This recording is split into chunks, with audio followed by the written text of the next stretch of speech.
नमस्कार साथियों, मैं कृष्णानंद सिंह और आप देख रहे हैं YouTube channel education portal Krishna.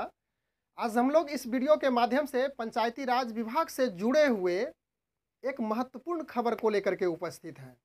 और वह खबर है कि पंचायत समिति सरकार भवन का निर्माण।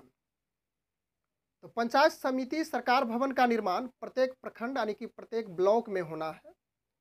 जिस प्रकार से ग्राम पंचायत में पंचायत सरकार भवन का निर्माण हो रहा है, उसी के तर्ज पे, उसी के रूपरेखा के अनुसार से प्रत्येक प्रखंड में एक एक पंचायत समिति सरकार भवन का निर्माण होगा। आप इस बात से भली भांति वाकिफ हैं कि बिहार में कुल प्रखंडों की संख्या 534 है, तो इतना ही पंचायत समिति सरकार भवन का भी निर्माण होगा। पंचायती राज विभाग ने इसका प्रस्ताव तैयार कर लिया है, इसकी रूपरेखा तैयार कर ली है।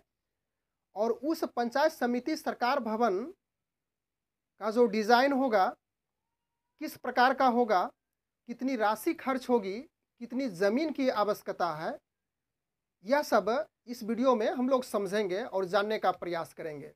तो आप समझ सकते हैं कि कुल प्रखंड की संख्या 534 है ही, जान ही रहे हैं।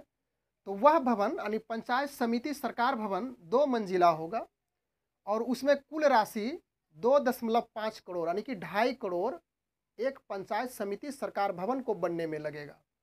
और ज़मीन की बात कर लेते हैं, ज़मीन को समझ लेते हैं।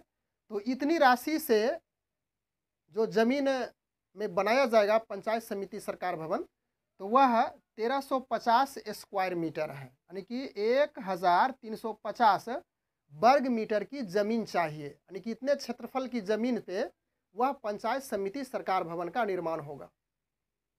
आप समझ रहे हैं यह भी कि पंचायत समिति के साथ साथ जो जुड़े हुए पदाधिकारी हैं, जो जुड़े हुए जनप्रतिनिधि हैं, उसके लिए अभी फिलहाल वर्तमान में देखा जाए तो प्रखंड में ही उसके लिए एक स्थान निर्धारित किया गया है। वहीं पे प्रमुख और उप प्रमुख बैठते हैं। उसके साथ साथ जो जनता लोग हैं उसके लिए भी वहीं पे स्थान है। तो उसमें कुछ परेशानियां होती है, वहाँ पे समस्याएं उत्पन्न होती है। तो इस वजह से उन जनप्रतिनिधियों के लिए पंचायत समिति सरकार भवन की जो व्यवस्था होगी वह अनेक सुविधाओं से लैस होगी। प्रखंडों के जो प्रमुख हैं, उप प्रमुख और समिति के कार्यपालक पदाधिकारी को बैठने के लिए और कार्यों के निष्पादन यानी कि बैठने के साथ साथ जो उसके क्षेत्र में, उसके एरियाज़ में जो कार्य हैं उसके निष्पादन के लिए एक अच्छी आधारभूत संरचना वाली यह पंचायत समिति सरकार भवन बनेगी।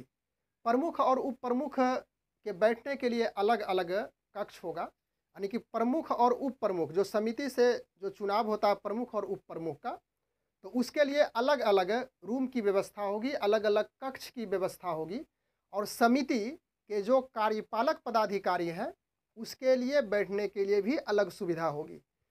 इसके साथ साथ उस पंचायत समिति सरकार भवन में एक अत्याधुनिक सुविधा से लैस एक कक्ष बनाया जाएगा और वह कक्ष होगा वीडियो कॉन्फ्रेंसिंग। वीडियो कॉन्फ्रेंसिंग के जरिए से एक ही स्थान से बैठ करके जो कार्यों का संपादन होगा जनप्रतिनिधि कर सकते हैं। और वह जो पंचायत समिति सरकार भवन का निर्माण होगा, जो राशि खर्च होगी वह राशि किस मद से आएगी, इस पर विशेष रूप से मंथन चल रहा है। विभाग द्वारा इस पर निर्णय लिए जाने के बाद, जब विभाग द्वारा इस पर निर्णय ले लिया जाएगा, जब निश्चित रूप से जब संतुष्ट हो जाएंगे अपने आप से, तो इसके बाद कैबिनेट से इसकी मंजूरी ली जाएगी और मंजूरी मिलने के बाद फिर यह प्रक्रियाधीन हो जाएगा पंचायत समिति सरकार भवन।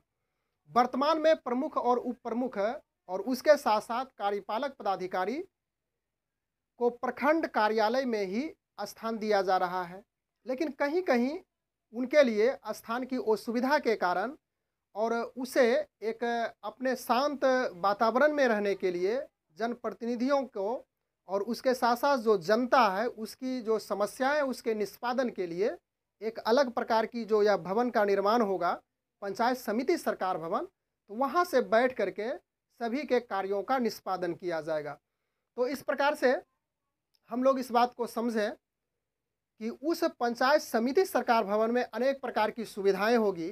और इसके साथ यह भी कह सकते हैं कि उस पंचायत समिति सरकार भवन में महिला और पुरुषों को बैठने के लिए अलग अलग प्रतीक्षालय का भी स्थान रहेगा, प्रतीक्षालय कक्ष भी रहेगा। उसके साथ साथ कॉमन और स्टोर रूम की भी व्यवस्था की जाएगी। तो इन सारे बातों को यदि देखा जाए तो उस पंचायत समिति सरकार भवन में जो 2.5 करोड़ रुपये के बनने वाले हैं और उसका जो रकबा है यानी कि क्षेत्रफल है 1350 स्क्वायर मीटर, तो उसमें सारी सुविधाएं से लैस होगी और एक अत्याधुनिक भवन का निर्माण होगा।